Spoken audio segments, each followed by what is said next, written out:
6:36 now, and a News 13 follow-up this morning. Brookgreen Gardens campaign for the next generation. It's still underway. The campaign aims to preserve the gardens for the education of future generations. News 13's Taylor Mareska is joining us live from the gardens with how the nonprofit is continuing to make strides. Good morning, Taylor.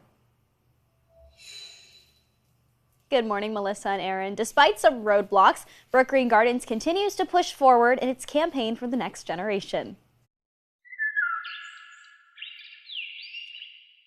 This naturally beautiful and very popular Murrells Inlet attraction is expecting quite the facelift. The campaign for the next generation was launched last year.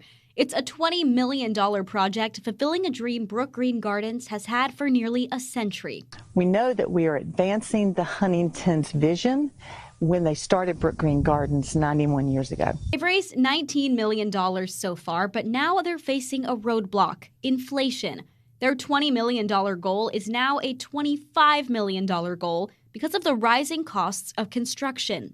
The community has been so generous to us, grants as well as individual donors. This is all private funding. But one of the wonderful things about our campaign is we've been able, since we started just before the pandemic and had to take a little break, we've been able to raise funds, complete some of the projects that we had.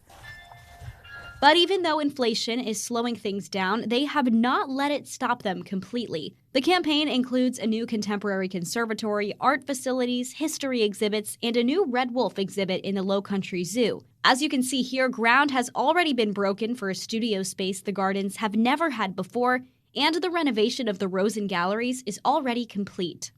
It is the opportunity of a lifetime for me, for all of us here. We haven't built anything major on our campus for 30 years. So there's a lot of pent-up need as we grow. We're seeing more visitors than we've ever had.